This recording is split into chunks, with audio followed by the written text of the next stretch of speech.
Standar pelayanan Puskesmas Bihbul.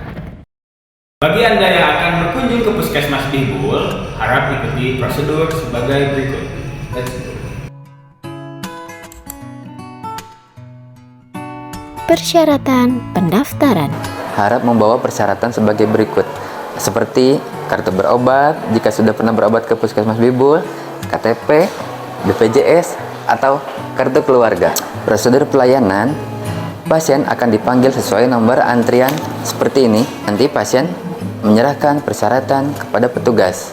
Setelah didaftarkan, pasien tinggal menunggu di layanan sesuai tujuannya.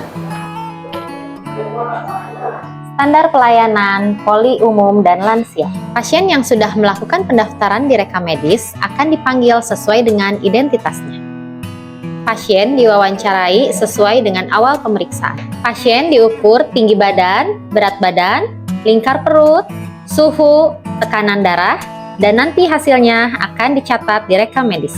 Pasien selanjutnya diperiksa oleh dokter umum. Pasien dikonsultasikan ke unit lain bila diperlukan untuk menegakkan diagnosa.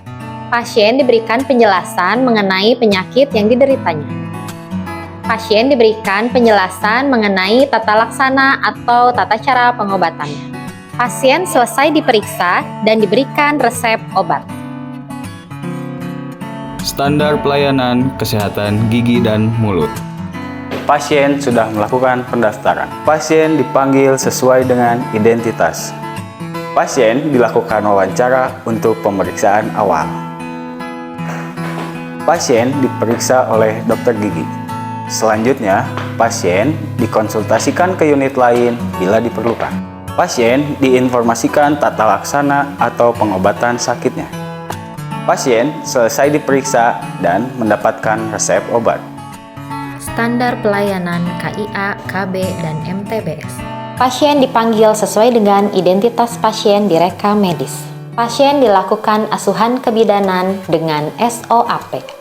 Pasien dikonsultasikan ke unit lain sebagai pemeriksaan penunjang. Pasien diberitahu mengenai kondisi kesehatannya. Pasien diberitahu mengenai penata laksanaan dan kondisi kesehatannya.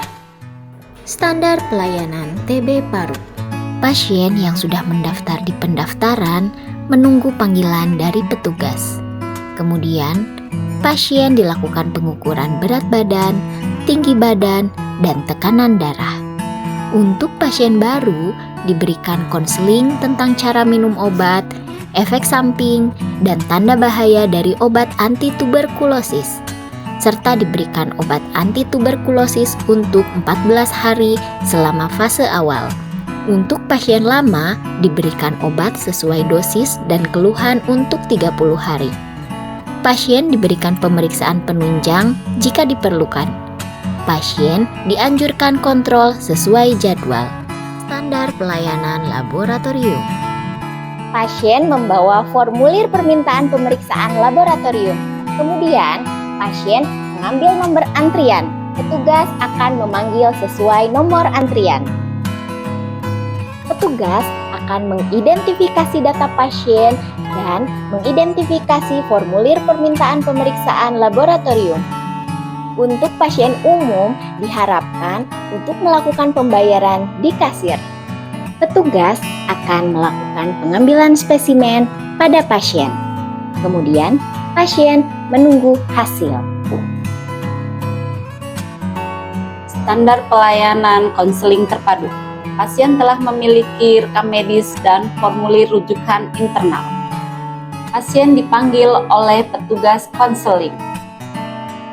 Pasien mendapatkan konseling sesuai dengan kebutuhan dan diarahkan kembali untuk ke ruang pemeriksaan jika diperlukan. Standar pelayanan unit gawat darurat. Pasien gawat darurat.